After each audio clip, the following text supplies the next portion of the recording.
Boa noite, amados irmãos da igreja do NASP São Paulo, os demais também de outras igrejas e amigos que estão assistindo, e aqueles também que assistirão essa gravação no futuro, em qualquer lugar onde você estiver, você é muito bem-vindo também. Essa vigília será sobre eventos finais, e nós teremos aqui o estudo de 6 temas. Coube a mim apresentar os primeiros 2. E o primeiro deles, como já foi mencionado, é a respeito do selamento. Nós vamos estudar especialmente o Apocalipse. Esse livro é fantástico, o último livro da Bíblia. Tanta coisa bonita, importante e profunda que há nele. É um livro diferente dos demais. É um livro altamente simbólico. E além disso também apresenta muitos contrastes. Eu queria agora apresentar para vocês, lembrar alguns dos contrastes que encontramos ali. Por bondade. Então aqui nós temos alguns deles. Vejam. Nós temos lá, de um lado, o Cordeiro de Deus, que é o personagem central do Apocalipse. Do outro lado, nós temos o seu inimigo, que é o dragão. De um lado estão os 3 anjos a serviço de Deus. De outro lado, nós temos as 2 bestas e a imagem da besta a serviço do dragão. Temos, por um lado, o convite para adorar a Deus, o Criador. Mas em contrapartida há uma pressão para adorar a besta e o próprio dragão. Aparecem também ali 2 mulheres. Uma mulher está pura, toda iluminada, e a outra está completamente embriagada e prostituída. O livro apresenta também um contraste de 2 grandes cidades, famosas cidades. Nós temos a Nova Jerusalém e a Grande Babilônia. Outro contraste que aparece,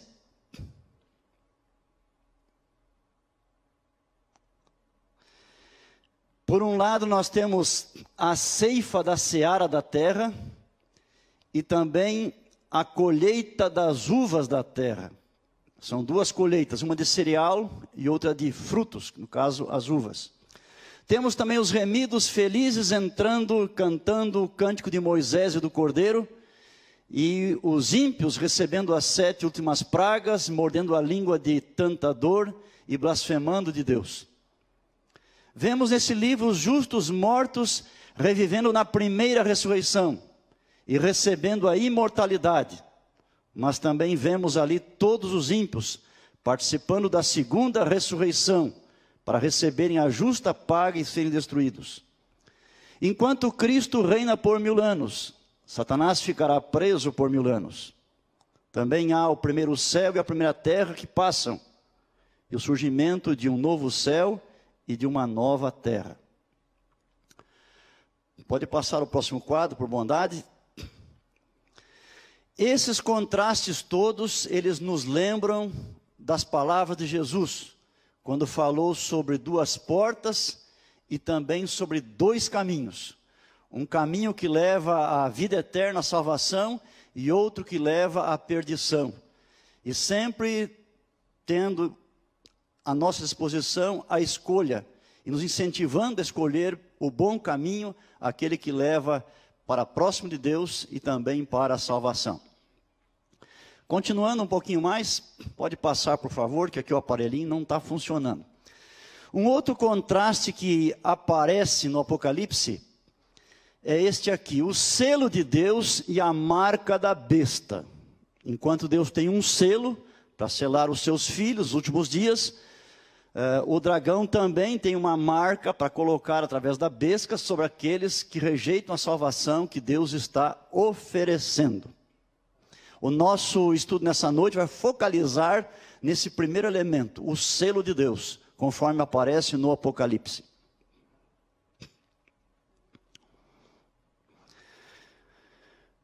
O estudo bíblico que segue, ele busca apresentar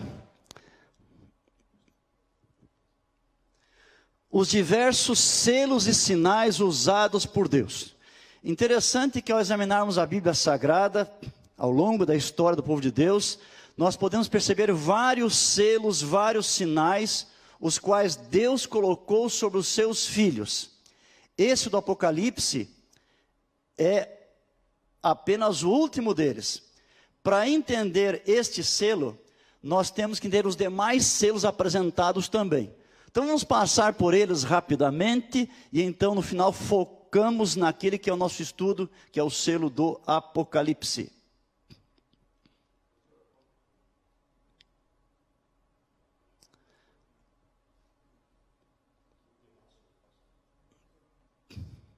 Bom, vamos examinar então agora primeiramente o selo do Apocalipse, algumas informações, depois passamos para os outros então, só para pegarmos aqui o início desta visão que é tão importante. Nós temos aqui agora o contexto da visão do selamento, o que vem antes da visão do selamento, para a gente poder entender melhor aí. Está assim escrito em Apocalipse 6, versos 12 a 17, a abertura do sexto selo. Vi quando o Cordeiro abriu o sexto selo, e sobreveio grande terremoto. O sol se tornou negro como saco de crina, a lua toda como sangue. As estrelas do céu caíram pela terra, como a figueira, quando abalada por vento forte, deixa cair os seus figos verdes. E o céu recolheu-se como pergaminho quando se enrola. Então, todos os montes e ilhas foram movidos do seu lugar. Os reis da terra, os grandes, os comandantes, os ricos, os poderosos, e todo escravo e todo livre se esconderam nas cavernas e nos penhascos dos montes, e disseram aos montes e aos rochedos: caí sobre nós, e escondei-nos da face daquele que se assenta no trono e da ira do Cordeiro, porque chegou o grande dia da ira deles, e quem é que pode suster-se? Veja o finalzinho desta visão. Esta visão está apresentando para nós uma mensagem do sexto selo. O dia da volta de Cristo é chegado. É apresentado como sendo o dia da ira, tanto de Deus Pai, como também do Cordeiro. E agora a visão termina com uma pergunta: quem é que pode suster-se? Quem são as pessoas que quando Cristo vier, estarão em pé e o receberão com alegria, porque estão preparadas? Sendo assim, agora a continuação do Apocalipse invade o capítulo 7, e a primeira visão que aparece ali é uma resposta a essa pergunta, e é justamente através do selamento.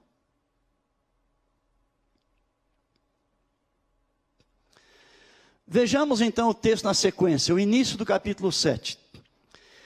Depois disso vi 4 anjos em pé nos 4 cantos da terra, conservando seguros os 4 ventos da terra, para que nenhum vento soprasse sobre a terra, nem sobre o mar, nem sobre árvore alguma. Vi outro anjo que subia do nascente do sol, tendo o selo do Deus vivo, e clamou em grande voz aos 4 anjos, aqueles aos quais fora dado fazer dano à terra e ao mar, dizendo: não danifiqueis nem a terra, nem o mar, nem as árvores, até selarmos na fronte os servos do nosso Deus. Então ouvi o número dos que foram selados, que era 144.000 de todas as tribos dos filhos de Israel. Olhando para o tempo do fim, nessa simbologia, existem ventos que querem soprar sobre a terra para prejudicar a raça humana, para acabar com o nosso planeta. Esses ventos simbolizam as forças do mal. Todavia, Deus não permite. Deus envia seus anjos para que impeçam as forças do mal de realizarem aquilo que elas querem fazer. Elas terão mais tarde, mais adiante, uma liberdade para fazer este mal, mas por enquanto não podem fazer. Por quê? Porque Deus está marcando, assinalando os seus filhos, para que eles possam subsistir até o fim, e então aguardar a volta de Cristo com alegria e receber para sempre o seu Salvador. Na sequência agora, nós temos aqui o seguinte: um pouco depois, num outro capítulo, que é o 14, no verso 1, nós encontramos ali aquela informação que eu vou ler para vocês. Agora está o mesmo grupo de pessoas, só que elas não estão sendo seladas, elas já foram seladas, e não estão mais aqui na terra, já estão no céu completamente salvos, o mesmo grupo de pessoas. E João então escreveu assim: olhei e eis o Cordeiro em pé sobre o monte Sião, e com ele 144.000, tendo na fronte escrito, observe, isso é importante para o nosso estudo depois, na fronte o que está escrito nesse selo, o nome, o seu nome e o nome de seu pai. Olha que importante é isso. Vamos adiante um pouquinho mais aqui. Para entender o assunto, nós temos que saber o que é um selo. Você vai dizer assim, não, mas eu sei o que é um selo. Bem, vamos ver então. Para nós, o que é um selo? É um pequenino pedacinho de papel que tem uma imagem, tem alguma inscrição e representa o pagamento de uma taxa que a gente faz para que o correio leve uma carta, um pacote de um lado para outro. Para nós isto é um selo, certo?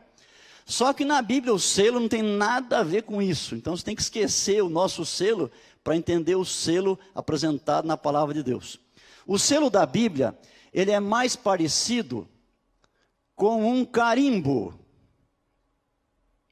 Observem aqui. Os selos da Bíblia, eles eram feitos de material duro, geralmente pedra ou metal. Aqui nós temos uma imagem para vocês terem uma ideia, ok? Vamos ver um pouquinho mais sobre o selo nos tempos da Bíblia. Havia dois tipos de selos nos tempos bíblicos. Havia um selo que era uma marca que ficava no anel da pessoa, e havia o outro selo que era na forma de um carretelzinho. É um carretel com inscrições, com gravações, no meio tem um furinho, dá para passar um cordãozinho, inclusive nesse carretel, e as pessoas costumavam levar esse carretel pendurado por um cordãozinho no pescoço, ou podia ser no pulso também. Então, dois tipos de selo, ou na forma de anel, ou na forma de um carretel. Um pouquinho adiante agora, aqui na próxima imagem, nós temos um exemplo de um carretel. Essa gravura em preto é um carretel. Se prestarem atenção, tem um furinho no meio dele. Ele é rolado sobre uma superfície, no caso aqui uma superfície de barro, de argila. Ele foi rolado na superfície e ali ficou uma marca em relevo. Então esse é um tipo de selo. Fica um relevo quando ele é aplicado. No exemplo como nós vimos aqui. Um selo possuía um desenho ou uma marca distintiva de seu proprietário. Nos selos da Palestina, na terra de Jesus e dos apóstolos, eles costumavam ser redondos ou ovais, e a superfície era dividida em duas linhas. Havia duas linhas, uma linha dupla no meio do desenho. Em cima ficava o nome do proprietário do selo, e abaixo o nome do seu pai. Olha que interessante, né? Semelhante informação que vem no Apocalipse lá. Assim era um selo comum no Apocalipse. Um pouquinho adiante, pode mudar a próxima. A arqueologia tem descoberto centenas, milhares de selos nas regiões lá do Egito, da Babilônia, de Israel, assim por diante. Aqueles que já visitaram essas terras bíblicas, certamente passaram por museus e viram dezenas e centenas de selos que foram descobertos, né? E a gente sabe hoje que o uso dos selos para carimbar alguma coisa é um dos procedimentos mais antigos da humanidade. Alguns selos que foram encontrados, eles eram da época do ano 4000 antes de Cristo, muito lá no início da história da humanidade. Para que serve um selo?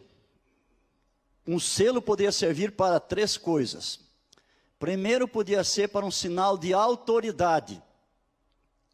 Em segundo lugar, um sinal de propriedade. Em terceiro lugar, um sinal de proteção. Nós vamos agora passar cada uma dessas informações com mais detalhes aqui. Então vamos lá. Primeiro, sinal de autoridade. Nós temos exemplos na Bíblia disso. Por exemplo, ali, ó, caso de José. Ali está o texto da Bíblia, você depois pode conferir se assim quiser. José, assim que foi nomeado governador da terra do Egito, ele recebeu do faraó um anel. E com esse anel ele podia agora carimbar os documentos que passassem por sua mão. Cada um que pegasse um documento com aquele carimbo específico sabia que vinha do governador José, era um sinal de autoridade. Nós temos também outro exemplo mencionado ali, que é de Jezabel.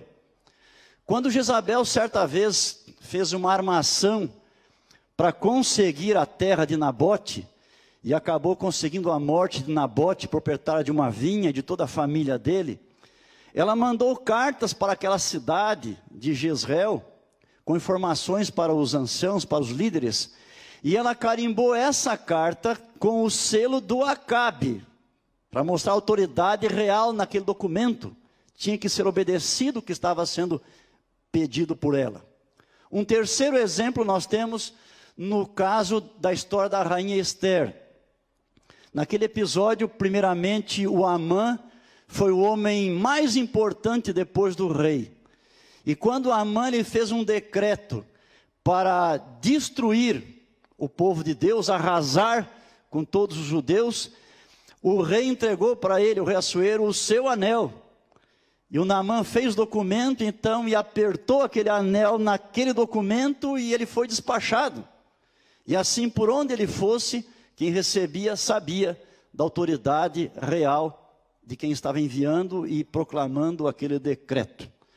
É interessante que quando as coisas depois reverteram, e o Amã foi morto, e agora o Mardoqueu tornou-se homem importante no reino, o Mardoqueu fez um novo documento a favor do povo judeu. E de novo pegou o mesmo anel do rei, que havia selado o primeiro documento, selou agora o novo documento, mostrando que também era de autoridade real. Vamos adiante. Atualmente, as autoridades do nosso país e do mundo costumam usar um papel timbrado, ou um papel que contenha um carimbo, com o seu nome, né, da autoridade, a função da autoridade e o território onde está atuando. Então podemos imaginar aqui um carimbo do presidente da República, ali está o nome dele, Jair Messias Bolsonaro, ali está a função dele, presidente da República, e ali está também o território que ele domina, República Federativa do Brasil. Então assim eram os selos. Vamos seguir um pouquinho mais. É interessante que naqueles tempos bíblicos, quando alguém ia até um oleiro e encomendava uma certa quantidade de vasilhas, e a maioria das vasilhas, para não dizer quase todas, eram feitas de cerâmica, ao oleiro fazer a vasilha encomendada, ou as vasilhas, ele sempre colocava ali um selo, uma marca do proprietário, para indicar a quem pertencia. Então, quando qualquer templo, um templo pagão, por exemplo, encomendasse vasilhas para um oleiro, e ele fosse buscar, ele receberia as vasilhas já com a marca daquele templo pagão. Quando também um rei no seu palácio encomendava vasilhas, utensílios de argila, e iam receber esse material, também já tinha a marca do palácio. Então, o selo, ele indica também propriedade. Então, em primeiro lugar, vimos autoridade. Agora estamos vendo que está mencionando aqui a propriedade. O selo indica quem é o proprietário daquele objeto. E ainda hoje, as pessoas fazem a mesma coisa, pessoas e instituições. Nós estamos aqui, por exemplo, nesse momento, num campus.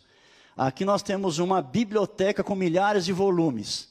E se formos a eles, verificaremos que eles também têm cada um carimbo. Ali está o nome da biblioteca, para dizer a quem o livro ou a revista realmente pertence. E é interessante também que nós temos o caso em nosso país, em qualquer lugar do mundo quase, os fazendeiros, quando eles têm o seu gado, eles costumam carimbar o gado também. Nesse caso é a ferro e fogo no couro do boi. E aquela marca fica para sempre.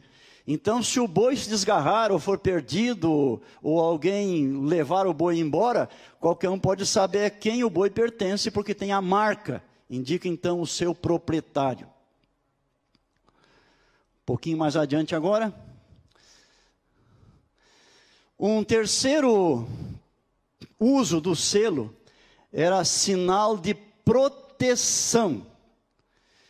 Por exemplo, naquela época antiga não havia livros como os nossos livros de hoje, retangular, quadradinho, bonitinho, perfilados. Eles eram na forma de rolo, as cartas, documentos, livros, tudo na forma de rolo. E quando alguém queria enviar um documento, um rolo, com qualquer conteúdo para outra pessoa, e não queria que ninguém no caminho ficasse lendo, então ele enrolava o rolo, passava um cordãozinho, dava um nó e colocava ali um pedacinho de argila ou de cera. E então com o seu anel pressionava, aquilo secava, era um lacre. Não tem como ler o documento a não ser que romper aquele lacre. Então era um sinal importante para eles naqueles dias também. E é assim que funcionava. Isso protegia o documento, portanto. Nós temos outros exemplos na Bíblia, pode ir um pouquinho mais,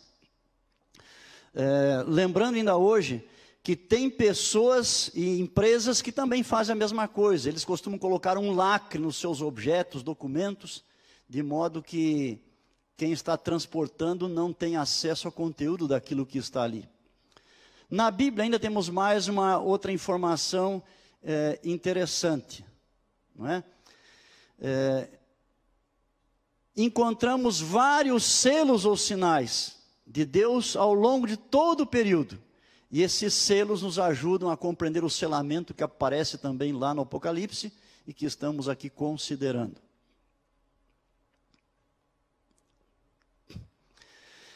O primeiro selo que a gente vê na Bíblia é a circuncisão.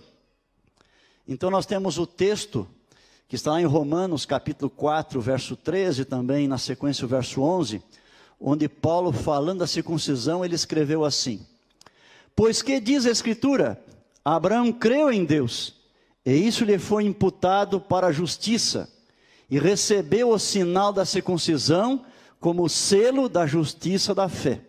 Portanto, observe aqui nessa informação da Bíblia, que a circuncisão é chamada de sinal ou de selo, e era colocado sobre o povo de Deus. Primeiramente foi colocado sobre Abraão, que é o pai da fé. Abraão creu em Deus, e como sinal desta fé que ele tinha em Deus, veio a circuncisão. E nós percebemos aí, que a circuncisão demonstrava, primeiramente, a fé de Abraão, mas também a obediência dele, porque aquilo que Deus pediu para ele fazer, ele fez. O exemplo mais marcante foi quando Deus pediu para ele sacrificar Isaque, que era o seu bem maior, e Abraão se dispôs a fazer isso, ele creu em Deus, creu que Deus iria ressuscitar seu filho, porque Deus havia dito que Isaque tornar-se-ia uma grande nação. Então ele creu em Deus, mas ele obedeceu também ao se dispor a sacrificar o seu filho Isaque. Assim a circuncisão demonstrava a fé e a obediência dos filhos de Deus. Só que ela foi um selo transitório. Com a morte de Cristo na cruz, ela perdeu o seu valor espiritual. E algumas cartas de Paulo falam deste assunto. Você tem ali alguns textos da Bíblia. Veja, por exemplo, aqui em Gálatas 5, verso 6, ele escreveu assim: porque em Cristo Jesus, nem a circuncisão, nem a incircuncisão tem valor algum, mas a fé que atua pelo amor. Durante mais ou menos 1500 anos, existiu a circuncisão como um selo de Deus sobre o seu povo, mas na cruz, esse selo foi cancelado e deixou de ter significado. Vamos para o segundo tipo de selo agora. O sangue do cordeiro nas portas. E nós temos isso na Bíblia em Êxodo capítulo 12.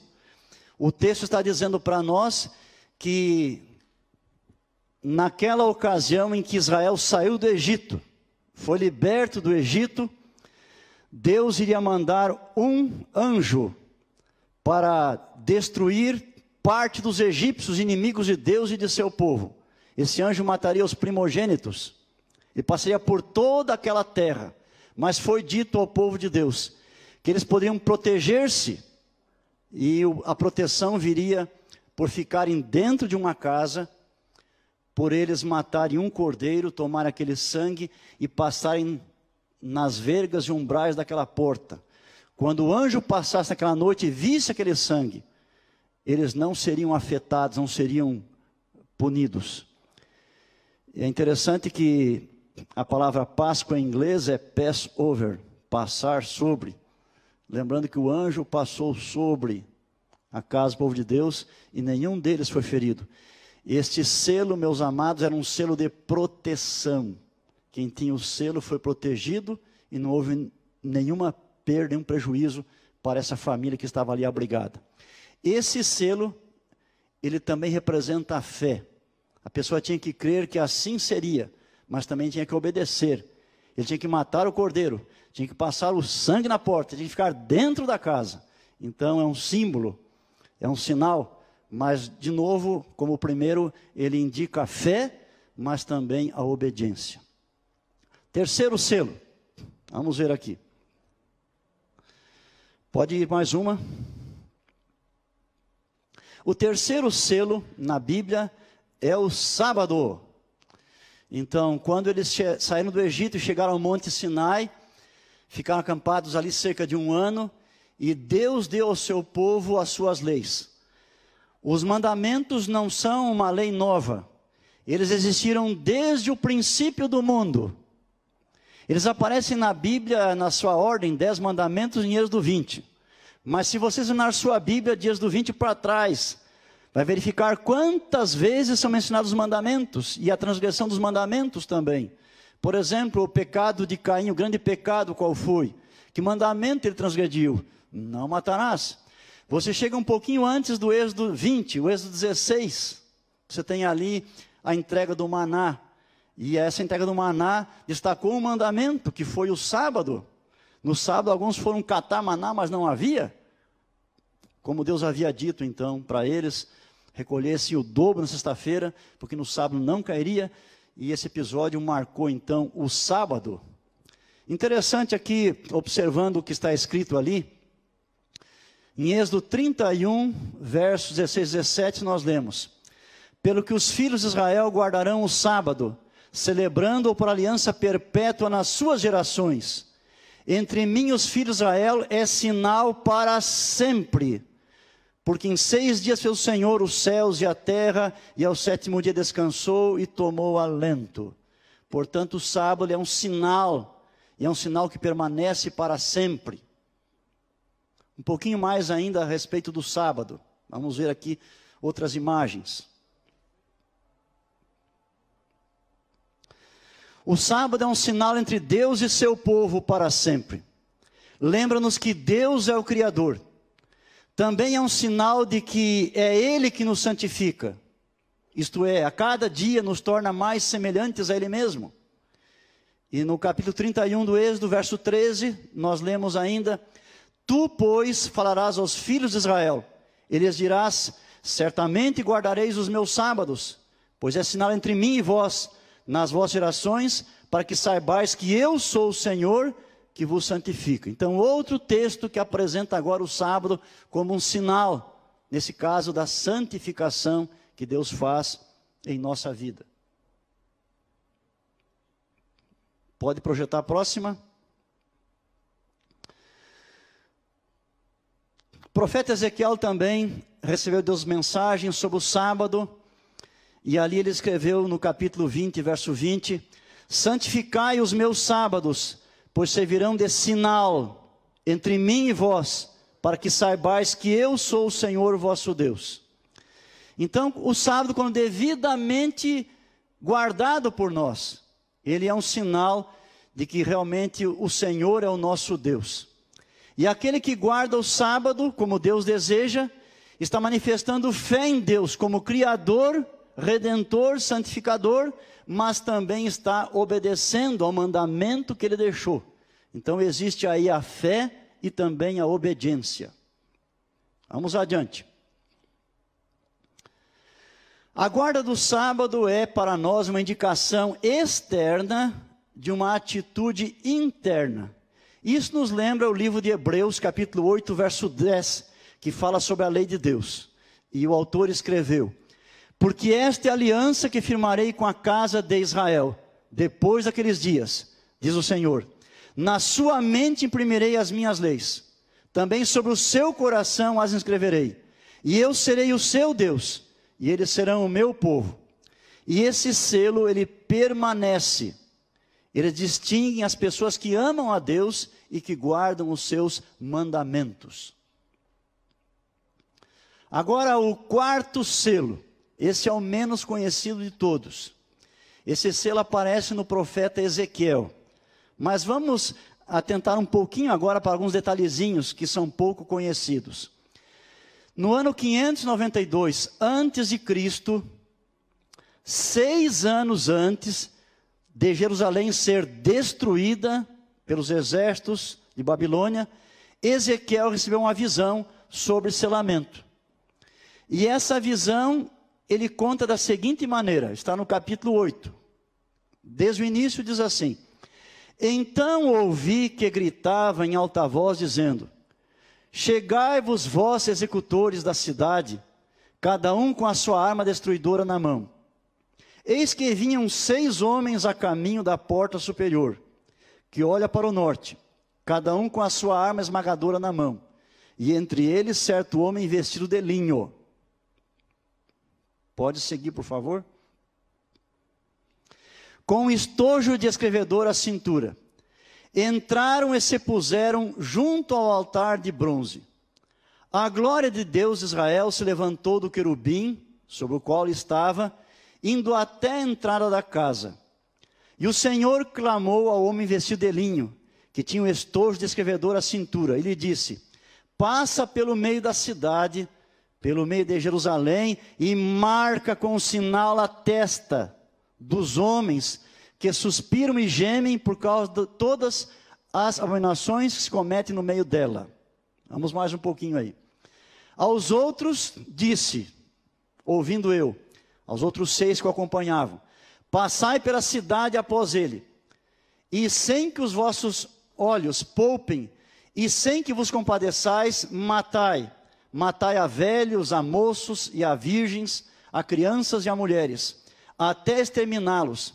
Mas a todo homem que tiver o sinal, não vos chegueis. Começai pelo meu santuário. Então começaram pelos anciãos que estavam diante da casa.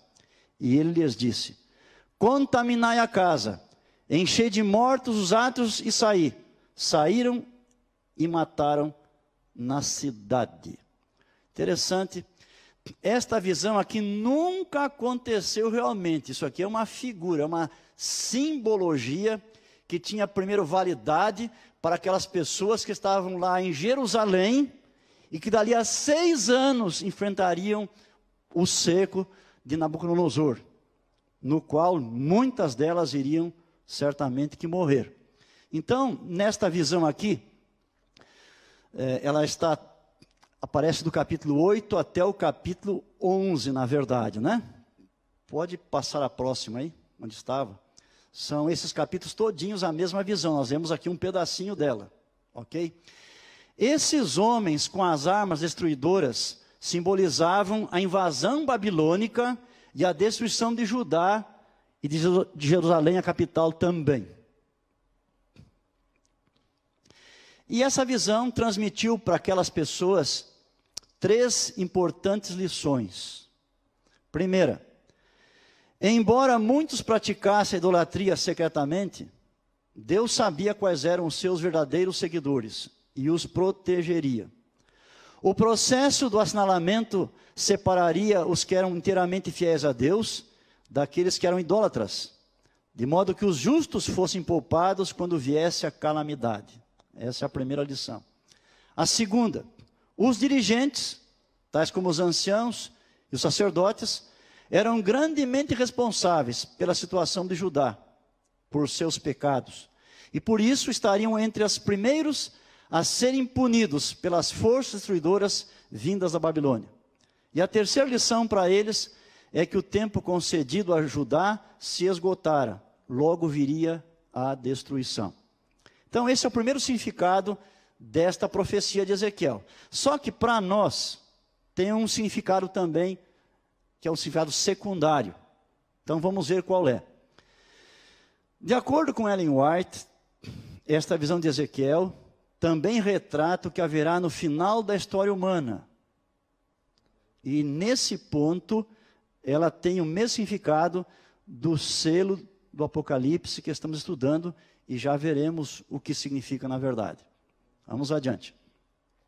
O quinto selo. O quinto selo é muito conhecido no meio evangélico, é o Espírito Santo. E o apóstolo Paulo especialmente falou isso. Ele declarou algumas vezes nas suas cartas. Uma delas é Efésios, capítulo 1, verso 13. Ele escreveu assim: em quem também vós, depois que ouvistes a palavra da verdade, o evangelho da vossa salvação, tendo nele também crido, fostes selados com o Espírito Santo da promessa. Percebam aí, ó. Está dizendo que quem ouve a palavra de Deus, quem é evangelizado, e aí responde com fé, crê, essa pessoa ela é selada com o Espírito Santo, ok? Vejam outros textos de Paulo ainda sobre esse assunto, no próximo quadro. 2 Coríntios 1, 21 e 22, ele escreveu: mas aquele que nos confirma convosco em Cristo e nos ungiu é Deus, que também nos selou e nos deu o penhor do Espírito em nosso coração.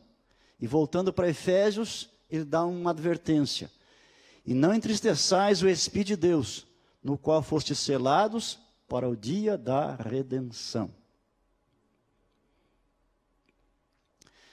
É um selo de propriedade. O Espírito Santo em nós é um selo de propriedade. Quando temos o Espírito Santo, isso significa que nós pertencemos não mais ao dragão, ao inimigo de Deus, mas que nós pertencemos ao nosso Deus, ao nosso Criador e ao nosso Redentor também. Pode projetar de novo, por favor. Volta um pouquinho um quadro. Aí. Para alguém ser selado com o Espírito, ele deve crer, como nós vimos. Mas também deve obedecer. Porque lá em Atos 5,32 é dito para nós, de modo bastante claro, que o Espírito só é dado para quem obedece. E esse selo aqui, ele permanece para sempre com o povo de Deus, até o final da história humana também. Então, quem tem o Espírito pertence a Deus, é propriedade de Deus. Quem não tem o Espírito não pertence a Deus. Vamos agora, então, para o Apocalipse, para finalizar o nosso estudo.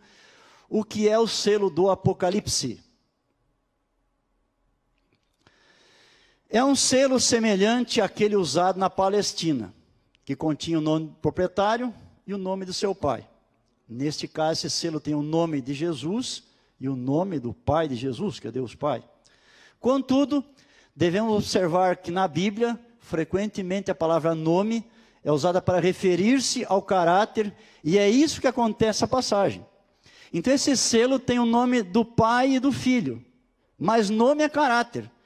Quer dizer que a pessoa que recebe esse selo tem um caráter que é semelhante ao caráter do pai e também do filho.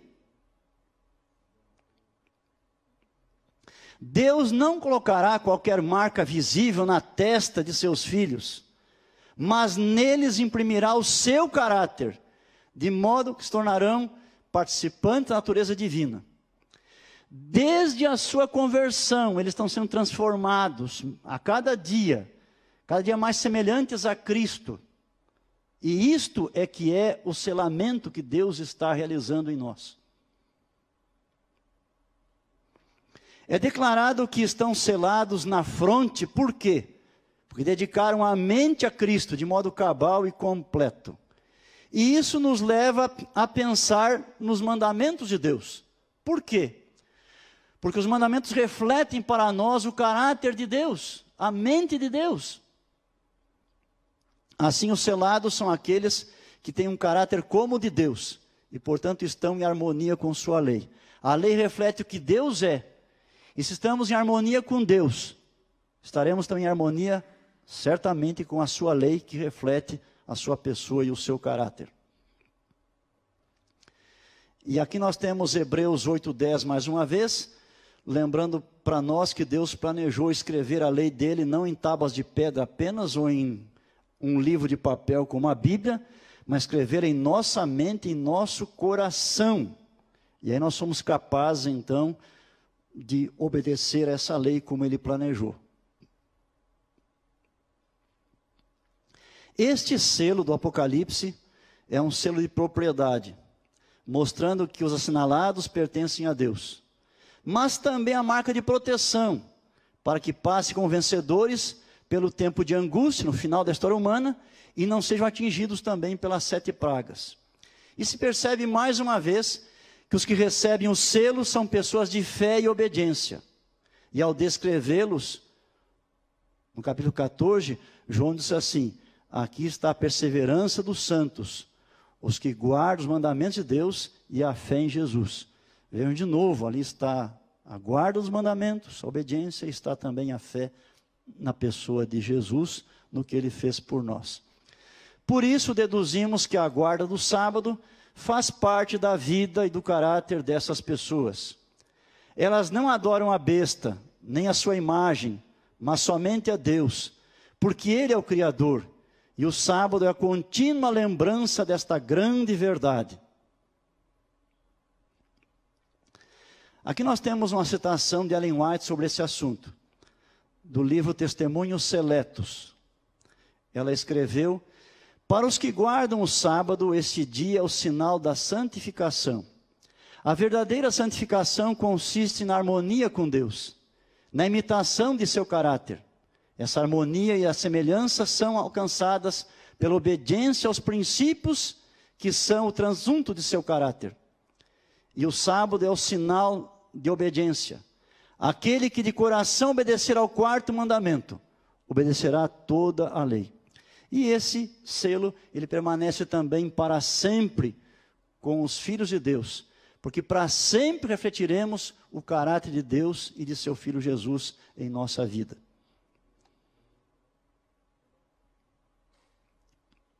Conclusão.